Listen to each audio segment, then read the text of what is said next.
Welcome dear children of God. கத்தருக்குள்ள எல்லாரும் எப்போதும் மகிழ்ச்சியாக இருப்போம். இன்னைக்கு நம்ம பார்க்க போகிற டாபிக் ஞானம் விசஸ் விசுவாசம். இந்த ஞானமுக்கும் விசுவாசத்துக்கும் ரொம்ப நெருங்கின தொடர்பு இருக்குது. ஸோ இந்த ஞானம் பார்க்கும்போது உலக பிரகாரமான ஞானம், நம்மளோட நாலேஜ், நம்மளுக்கு இருக்கிற டேலண்ட்ஸ், நம்மளுக்கு தெரிஞ்சது, நம்ம தெரிஞ்சுக்க விரும்புறது, இது எல்லாத்தையும் வச்சுக்கலாம். விசுவாசம்னு வரும்போது இட்ஸ் பியூர்லி ஸ்பிரிச்சுவல். நம்ம மொத்தமாக ஆண்டவர் மேலே நம்பிக்கை வைக்கிறது. நம்ம ப்ராக்டிக்கல் லைஃப்பில் இது ரெண்டுலையும் ஏதோ ஒரு பாயிண்டில் மிஸ் ஆகி விழுந்துடுறோம். அது என்னன்றது தான் இந்த வீடியோவில் பார்க்க போகிறோம்.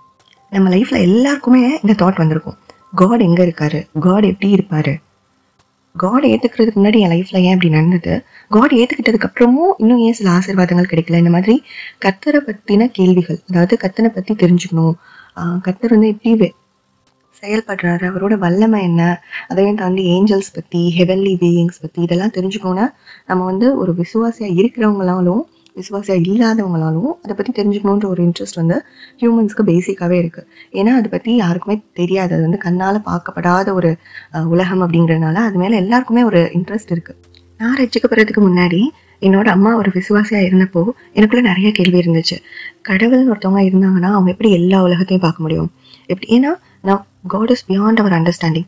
ஸோ இது வந்து என்ன ஆகுதுன்னா, ஒரு பாயிண்ட்ல நம்ம விசுவாசியாக மாறினக்கப்புறம், ஆண்டவரோட அன்பை ருசிச்சதுக்கப்புறம், அதாவது ஆண்டவர் நம்மளை ஏதாவது பிரச்சனையிலேருந்து காப்பாற்றிருப்பாரு, இல்லாட்டி நம்ம உண்மையிலேயே காடை ஏற்றுக்கணும் அப்படின்னு சொல்லிட்டு அவர் பின்னாடி நம்ம போயிட்டோம் அப்படின்னா, அதுக்கப்புறமும் நம்ம லைஃப்பில் வந்து பிரச்சனையே வரக்கூடாது, அப்படி எல்லாமே ஸ்மூத்தாக போயிடணும், காடோட சத்தம் அப்படி கிளியராக நம்மளுக்கு கேட்கணும், காட்ஸ் வில் வந்து நம்ம அப்படியே நினச்சோடனே நம்ம கரெக்டாக தெரிஞ்சுக்கணும். ஸோ எந்த பிரச்சனையும் வரக்கூடாது, இந்த மாதிரிலாம் நம்ம எக்ஸ்பெக்ட் பண்ணுறோம். எந்த பிளெஸிங்ஸ் தடப்படக்கூடாது அந்த மாதிரி. அதுக்கு மெயின் ரீசன் என்னென்னா, நம்ம வந்து காடை வந்து நம்மளை மாதிரி நினச்சிக்கிறோம். கர்த்தர் நம்மளுக்கு வாக்குத்தத்தம் பண்ணிடுவார், நான் உனக்கு இந்த வேலை கொடுப்பேன், இல்லாட்டி உனக்கு இந்த திருமண காரியம் வாய்க்கணும் ஏதாவது. ஸோ நம்ம வந்து உடனே அதை என்ன நினச்சிக்குவோம்னா, நம்ம வந்து ஒரு ரூட் ஃபிக்ஸ் பண்ணிக்குவோம். ஓகே, இந்த வழியில் இப்படி தான் கூட்டிகிட்டு போகிறாரு ஆண்டவரை, இப்படி தான் நம்மளுக்கு கிடைக்க போகுது அப்படின்ட்டு. பட் அது அப்படி நடக்காது. ஏன் நம்ம அந்த வழி தான் இருக்குன்னு நினைக்கிறோம் அப்படின்னா, அதுக்கு ரீசன் வந்து நம்மளோட ஞானத்தை வச்சு நம்ம வந்து டிசைட் பண்ணிக்கிறோம், இப்படி தான் நடக்கணும். அப்புறம் ஏன் நடக்கலைன்றப்போ அந்த இடத்துல திரும்ப என்ன அஃபெக்ட் ஆகுதுன்னா, நம்மளோட விசுவாசம் அஃபெக்ட் ஆகுது. ஸோ இந்த ஞானமாக விசுவாசமானு வரும்போது எந்த ஒரு பிலீவராக இருந்தாலும், இல்லை நான் பிலீவர், காடை பற்றி தெரியல தெரிஞ்சுக்கணும்னு நினைக்கிறவங்களா இருந்தாலும், இதில் சூஸ் பண்ண வேண்டியது விசுவாசம் தான். ஏன்னா இப்போ நம்ம ஞானம் வந்து எவ்வளோ பெருசாக இருக்கட்டும், நம்மளோட ஞானம் இப்போ வந்து எலான் மஸ்க் எடுத்துக்கலாம், இல்லை ஐக்யூவில் வேறு லெவலில் இருக்கிற ஏதோ ஒருத்தவங்க பெரிய சயின்டிஸ்ட், பெரிய எக்கனாமிஸ்ட், பெரிய மேனேஜ்மெண்ட் பொசிஷனில் இருக்கவங்க யாரோ எடுத்துக்கோங்களேன். அவங்க எடுத்துக்கிட்டாலுமே அவங்க அந்த ஒரு பர்டிகுலர் ஃபீல்டில் தான் ஹீரோவாக இருப்பாங்க, அந்த பர்டிகுலர் ஃபீல்டில் தான் அவங்க ப்ரொஃபஷனலாக இருப்பாங்க, அவங்க தான் கிங் அப்படின்ற மாதிரி இருப்பாங்க. ஆனால் இப்போ ஒரு சயின்டிஸ்ட்டை போயிட்டு நீங்கள் ஒரு மெடிக்கல் டேர்ம்ஸ் கொண்டு வந்து காமிச்சிங்கன்னா அவங்களால அதை சொல்ல முடியாது. ஸோ மெடிக்கல் டாக்டர்ஸ்க்கு தெரிஞ்சது இன்ஜினியர்ஸ்க்கு தெரியாது, இன்ஜினியர்ஸ்க்கு தெரிஞ்சது மேத்தமெட்டிஷியன்ஸுக்கு. ஸோ இந்த மாதிரி நிறையா டிஃப்ரென்ஸ் இருக்குல்ல.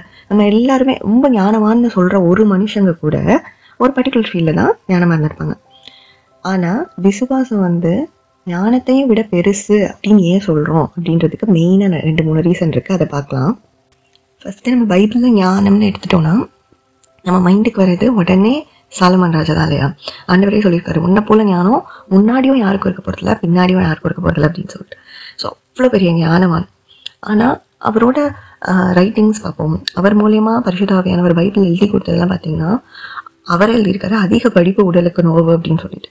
அதாவது ஞானம் ஜாஸ்தியாக இருக்கிறது இந்த உலகத்துக்கு தான் உதவுமே தவிர, அது நம்மளோட ஸ்பிரிச்சுவல் லைஃபுக்கோ இல்லை நம்ம மகிமையில வாழ போகிற வாழ்க்கைக்கோ பெருசாக உதவாது. ஆனால் நான் சொல்கிறது உலக பிரகாரமான ஞானம். ஆனால் பரத்திலிருந்து வருகிற ஞானம்னு ஒன்று பார்க்குறோம், யாக்கோபில் போடப்பட்டிருக்கு. ஸோ அந்த ஞானம் வந்து என்ன அப்படின்னா, கர்த்தரை அறிகிற அறிவு, கர்த்தருடைய அறிவில் வளர்றது, நம்ம எதுக்காக படைக்கப்பட்டு இருக்கோம், நம்ம இந்த வாழ்க்கை வந்து எதுக்காக வாழுறோம் அப்படின்றத தெரிஞ்சுக்கிறது, அந்த purpose of life, God's will தெரிஞ்சுக்கிறது, அந்த ஞானம் வந்து தான் மெயின் ஞானம். அதுதான் பரத்திலிருந்து வருகிற ஞானம். பட் இந்த உலக பிரகாரமான ஞானம் இருக்கிறவங்க கூட லைஃப்பில் தோற்று போக வாய்ப்பு இருக்குது. அவங்க வந்து இந்த உலகம் முழுவதையும் ஆதாயப்படுத்தி கொண்டாலும் அவங்களோட ஆத்மாவை நஷ்டப்படுத்தினா அவங்களுக்கு லாபம் கிடையாது. ஆனால் விசுவாசங்கிறது அதையும் தாண்டி முக்கியமான விஷயம். ஏன்னா இப்போ விசுவாசப்படி பார்த்தோன்னா யோபு எடுத்துக்கலாம், ஆப்ரஹாம் எடுத்துக்கலாம், புதிய ஏற்பாட்டில் இருக்கிற எல்லாரையும் எடுத்துக்குவோம். எல்லாரும் விசுவாசிங்களாக இருந்தாங்க, ஆண்டவரோட டிசைபிள்ஸாக மாறினாங்க, அப்போஸ்டல்ஸாக மாறினாங்க, இவாஞ்சலிஸ்டாக மாறினாங்க. ஸோ இவங்க எல்லாத்துக்கும் பேஸ் என்ன இருக்குது? பிலீவ். பைபிள் சுவிசேஷங்களில் ரொம்ப ஒரு ஆச்சரியமான ஒரு விஷயம் என்னென்னா, ஆண்டவர் வந்து போயிட்டு ஒருத்தவங்களை அழைப்பார், மீன் பிடிக்கிறவங்களா இருக்கிறவங்க வந்து உன்னை மனுஷனை பிடிக்கிறவனாக்குவேன், என் கூட வான்னு கூப்பிடுவாரு. அது மாதிரி மத்திய டேக்ஸ் கலெக்டராக இருக்கிறவர்கிட்ட போயிட்டு என்னை பின்பற்றிவான்னு சொல்லுவார். அவங்க எல்லாருமே ஆண்டவர்கிட்ட கேள்வியே கேட்கல. இது ஒரு கேள்வி கேட்கல. உங்களை அதுக்கப்புறம் கேட்டாங்க, உங்களை பின்பற்றி வர்றவங்க எங்களுக்கு நித்திய ஜீவன் கிடைக்குமா, எங்களுக்கு என்ன கிடைக்கும், இதெல்லாம் கேட்பாங்க. பட் ஆண்டவர் அழைச்ச உடனே யாருமே எப்படி நாங்கள் அவங்கள நம்புறது, நீங்கள் தான் கிறிஸ்துவான் எப்படி நம்புறது, எப்படி நாங்கள் வந்து அவங்க பின்னாடி வந்தால் நீங்கள் தான் உண்மை கடவுள்னு சொல்கிறாங்க அப்படி. ஸோ இந்த மாதிரி எந்த கொஸ்டினுமே அவங்க கேட்கல. ஆண்டவர் வந்து அழைச்ச உடனே அவங்க வந்து பின்னாடி போயிட்டாங்க. அதனால அவங்களோட லைஃப்பில் வந்து ஆண்டவர் வந்து அவங்களுக்கு பயங்கரமாக பயன்படுத்த முடிஞ்சது. அதுக்கும் மேலே அவங்களுக்கு நித்திய ஜீவன், அவங்களோட வாழ்க்கையில் தேவையான ஒரு ரூட்டை வந்து அவங்க கண்டுபிடிச்சிட்டாங்க. லைஃப் வந்து எதுக்காக, பர்பஸ், அந்த பர்பஸ் ஆஃப் லைஃப் வந்து கண்டுபிடிச்சிட்டாங்க. நீதிமொழிகள் ஒரு வசனம் இருக்கும், நீதிமனுக்கு தன்னுடைய முடிவை குறித்து நம்பிக்கை இருக்கும் அப்படின்னு சொல்லிட்டு. ஸோ இந்த உலகத்தை ஃபுல்லாக ஆதாயப்படுத்திக்கிட்டு நிறைய சொத்து வச்சுருக்கிறவங்க, நிறையா படித்து ரொம்ப பெரிய பொசிஷன், நல்ல புகழ்ச்சியாக வாழ்கிறவங்க கூட அவங்க வாழ்க்கையோட பர்பஸே தெரியாமல் நிறைய நேரங்களில் முடிஞ்சு போயிடுறது உண்டு. ஒரு வசனம் பார்ப்போம். 1 கொரிந்தியர் 1:25 இந்தபடி தேவனுடைய பைத்தியம் எண்ணப்படுவது மனுஷருடைய ஞானத்திலும் அதிக ஞானமாய் இருக்கிறது, தேவனுடைய பலவீனம் எனப்படுவது மனுஷருடைய பலத்திலும் அதிக பலமாய் இருக்கிறது. ஸோ நம்மளோட ஞானத்தினால, நம்ம கேட்குற கொஸ்டின்னால நம்மளால வந்து ஆண்டவர் எவ்வளோ பெரியவர் அப்படின்றது வந்து அறிஞ்சு கொள்ளவே முடியாது. நம்ம இந்த மாம்ச சரீரத்தில் இருக்கிற வரைக்கும் God is beyond our understanding. அதே மாதிரி God's love is beyond our understanding. ஆண்டவருடைய அன்பு, ஆண்டவர் எப்படி இருப்பாருங்கிறது வந்து நம்மளால யோசிக்கவே முடியாது. அதாவது ஆண்டவருடைய செய்கைகள், அவருடைய செய்கைகள் ஆராய்ந்து முடியாதவைன்னு வேதம் சொல்லுது. ஆண்டவர் யோபு கிட்ட கேட்குறாரு, நான் இந்த யூனிவர்ஸை நான் படிக்கும்போது, கான்ஸ்டலேஷன்ஸ், மெட்டராய்ட்ஸ் இதெல்லாம் படிக்கும்போது நீ எங்கே இருந்த அப்படின்னு சொல்லி கேட்குறாரு. ஸோ இதெல்லாம் வந்து ஆண்டவருடைய கரத்தின் கிரியைகள் தான். இல்லை, நம்மளும் ஆண்டவரோட கரத்தின் கிரியைகள். இப்போ வந்து ஒரு எக்ஸாம்பிள் நான் சொல்கிறேன், இது கொஞ்சம் ஸ்டூப்பிடான எக்ஸாம்பிளாக தான் இருக்கும், பட் மேட்ச் ஆகும் கொஞ்சம். இப்போ ஒரு அனிமல் எடுத்துக்கலாம். ஏதோ ஒரு அனிமலோ இல்லை பேர்டோ வந்து அதுக்கு வந்து மனுஷங்க இப்போ ஸ்கூல் போய் படிக்கிறாங்க, காலேஜ் படிக்கிறாங்க, வேலைக்கு போகிறாங்க, ஸோ இந்த மாதிரி லைஃப் லீட் பண்ணுறாங்களே. இதை போய் ஒரு பறவை கிட்ட வந்து நம்ம சொன்னோன்னா அதுக்கு புரியுமா? அந்த பறவை வந்து நம்மளை பார்க்கும்போது இவங்க என்ன லைஃப் வாழ்கிறாங்க அப்படின்னு அது நம்மளோட லைஃப்பை ஃபுல்லாக புரிஞ்சுக்க நினச்சிச்சு அப்படின்னா அதால் பண்ண முடியுமா? முடியாது. பிகாஸ் நம்மளை விட அது ஆண்டவர் வந்து அது மேலே அதிகாரத்தை நம்மளுக்கு கொடுத்துருக்குறாரு. ஸோ நம்மளை விட அது வந்து கொஞ்சம் கீழே படைக்கப்பட்டதுகள். ஸோ அதே மாதிரி தான் ஹெவன்லி வேர்ல்டுன்றது வந்து நம்மளோட அண்டர்ஸ்டாண்டிங் படி கிடையவே கிடையாது. அது வந்து நம்ம எவ்வளோ முயற்சி பண்ணோனாலும், எவ்வளோ தியரிஸ், எவ்வளோ ரிசர்ச், எவ்வளோ சயின்டிஃபிக் கேஸ் ஸ்டடி என்ன பண்ணோனாலும் கூட நம்மளால் அதை கண்டுபிடிக்கவே முடியாது. ஒரே ஒரு விதத்தில் கண்டுபிடிக்கலாம். அது என்னன்னா ஆண்டவர் கொடுக்குற வெளிப்பாடு. வேதத்தில் பார்க்கணும்ல, வெளிப்படுத்தின விசேஷம் எழுதுனது யோவான். யோவான் யார்? மீனவன், தெரியும் நம்மளுக்கு. ஆனால் அவங்க வந்து எப்படி அவர் எழுதுறாரு? எசேக்கியேல் பாருங்க. எசேக்கியேல் வந்து ஒரு சிவில் இன்ஜினியர் மாதிரி அந்த தேவாலயத்தோட அளவுகள் எல்லாம் எழுதுறாரு. நோவா பார்க்குறோம், ஆர்கே செஞ்சுருக்கிறாரு அவர். இதெல்லாம் வந்து அந்த காலத்தில் இந்த டைம் பிஹெச்டி முடித்த மெக்கானிக்கல் இன்ஜினியர், சிவில் இன்ஜினியர் செய்கிற வேலைலாம் ஆண்டவருடைய பிள்ளைங்க செய்கிறாங்க. அதெல்லாம் எப்படி? ஆண்டவர் கொடுக்குற பலத்தினால, ஆண்டவர் கொடுக்குற ஞானத்தினால தானே. அப்போ ஞானம் பெருசா இல்லை விசுவாசம் பெருசான்னு வரும்போது விசுவாசம்தான் பெரிய காரியமாக இருக்குது. நம்மளோட ஞானத்தை வச்சுட்டு ஆண்டவர் ஏன் எனக்கு இந்த டைமில் செய்யலை, இப்போ செஞ்சிருந்தா என் லைஃப் நல்லா இருந்திருக்கும்ல, அந்த பர்சன் என் லைஃப்பில் இருந்திருந்தாங்கன்னா நல்லா இருந்திருக்கும்ல, அவங்க ஏன் என்னை விட்டு போகணும், இந்த மாதிரி கொஸ்டின்ஸ் நம்ம கேட்டுட்டு இருக்கோம். Because we don't know, we don't understand what is happening. நம்மளுக்கு தெரியவே தெரியாது. ஆண்டவருக்கு மட்டும்தான் தெரியும் நம்ம லைஃப்பில் எது நல்லது, எது கெட்டது, எந்த பிரச்சனையை எப்படி சால்வ் பண்ணணும், எந்த டெஸ்டினேஷனுக்கு எந்த வேலை கூட்டிகிட்டு போகணுன்னு காட் டிசைட் பண்ணால் பர்ஃபெக்டாக இருக்கும். ஸோ நம்ம எல்லாரும் தெரிஞ்சுக்க வேண்டியது, அவர் ரொம்ப பெரியவர். God is so so so big. அதனால தான் ஆண்டவர் சொல்கிறாரு, எனக்கு எந்த சிலையை உருவாக்க வேணாம், நீ சும்மா உலகத்தில் இருக்கிற எந்த காரியத்தையும் வச்சு ஆண்டவரை நம்ம சுருக்கவே முடியாது. He is so big. அவர் வந்து ரொம்ப பெரியவர். அவர் வந்து ஆல்மைட்டி காட். அவர் என்ன சொல்கிறாங்க? சர்வ வல்லமையுள்ள தேவன். கடைசியாக ஒரு முக்கியமான விஷயம் சொல்கிறேன். உங்களால் இப்போ படிக்க முடியாமல் இருக்கலாம், நீங்கள் சரியாக அவங்க ஞானம் இல்லைன்னு ஃபீல் ஆகலாம், இல்லை உங்கள் லைஃப்பில் ஆசீர்வாதங்கள் இன்னும் கிடைக்காம இருக்கலாம். அதனால நீங்கள் போய் ஆண்டவர்கிட்ட போய் கொஸ்டின் கேட்குறது இதெல்லாம் வந்து ஸ்டாப் பண்ணுவோம். ஏன்னா ஆண்டவர் வந்து நம்மளை அவரோட பிள்ளையாக நம்மளை வந்து அங்கீகரிச்சிருக்கிறாரு.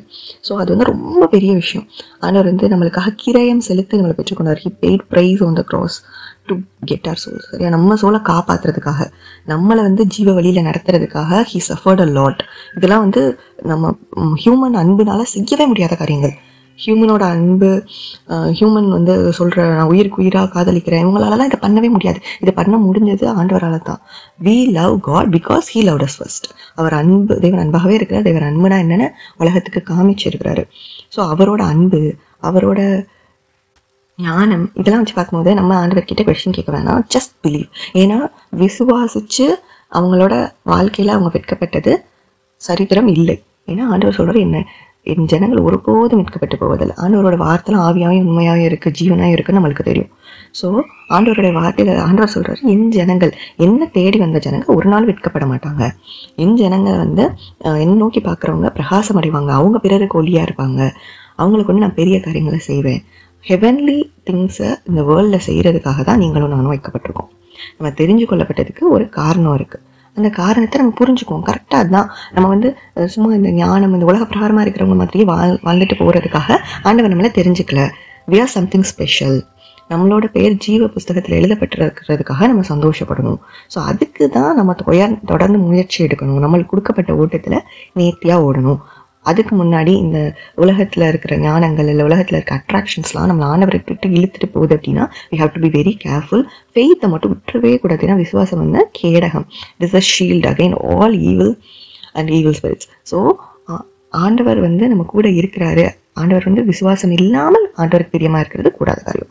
ஆண்டவர் திட்டுறதெல்லாம் அற்ப விசுவாசிங்களே, என்ன பிரச்சனை நடந்தாலும் உங்களுக்கு ஏன், நான் உங்க கூட இருக்கேன்ல அப்படின்னு ஆண்டவர் சொல்றாரு. ஆண்டவர் நம்ம நடுவில் வந்து நம்ம கூட வாசம் பண்றாரு. இப்போ ஒரு இவ்வளோ பெரிய தேவனா இருந்தா கூட நம்ம கூப்பிட்ட உடனே, நம்ம ஜெபிச்ச உடனே, நம்ம அழுதவுடனே நம்ம பக்கத்துல வந்துடுறாருல. ஸோ அந்த அளவுக்கு அன்பு நிறைந்த தேவன். அவர் கேட்கறது விசுவாசம் உள்ளவனார், முழு இருதயத்தோட, முழு ஆத்மாவோட, முழு பலத்தோடும் ஆண்டவர்கிட்ட அன்பு கூறு அப்படின்னு தான் சொல்றாரு. கடைசி ஒரு முக்கியமான விஷயம், ஆவியின் கனியில விசுவாசம் தான் இருக்கே தவிர ஞானம் இல்லை. ஆனா ஆவியின் வரங்கள்ல ஞானமும் இருக்கு, விசுவாசமும் இருக்கு. அதுதான் நான் சொன்னேன், ஆண்டவர் வெளிப்பாடு கொடுத்தாரு. ஆண்டவர் நம்மளுக்கு வரம் கொடுத்தாருனா தான் நம்மளால பெரிய பெரிய காரியங்கள், இந்த பைபிள்ல இருக்க மிஸ்ட்ரீஸ் எல்லாம் தெரிஞ்சுக்க முடியும். ஆனா இந்த பைபிள்ல இருக்க மிஸ்ட்ரீஸ் தெரியாம இருக்கிறவங்க கூட ஆண்டவர் மேல விசுவாசம் வச்சா அவங்க பரலோகம் போயிடலாம். ஸோ விசுவாசமா ஞானமான்னு வரும்போது விசுவாசத்தை தான் நம்ம பற்றி கொள்ளணும். ஞானம் பரத்துல இருந்து வரணும். அந்த டிவைன் காட்லி விஸ்டத்துக்காக நம்ம ஜெபிக்கலாம், அது எனக்கு வேணும்னு சொல்லி நம்ம டெய்லி கேட்கலாம். மோரோவர் இந்த உலக ஞானம் நம்மளை ஆண்டவரை விட்டு பிரிச்சிடாதபடிக்கு ரொம்ப கேர்ஃபுல்லாக இருக்கணும். உலக சோகங்கள், உலக கவலைகள், உலக பாவங்கள், உலகத்தோட அட்ராக்ஷன்ஸ் நம்மளை ஆண்டவரை விட்டு பிரிச்சிடக்கூடாது. ஸோ இந்த ஞானத்தெல்லாம் எவ்வளோ நம்ம நேசிக்கிறோமோ அதையும் தாண்டி ஒரு 10 times 100 times மேலே விசுவாசம், அதாவது ஆண்டவரை நம்ம ரொம்ப நேசிக்கணும், ரொம்ப விசுவாசமாக இருக்கணும். மனுஷரால் கூடாத காரியம் தேவனால் கூடும், தேவனால் கூடாத காரியம் ஒன்றும் இல்லை. ஸோ விசுவாசிப்போம், விசுவாசித்தால் தேவனுடைய மகிமையை காண்போம். God bless you all.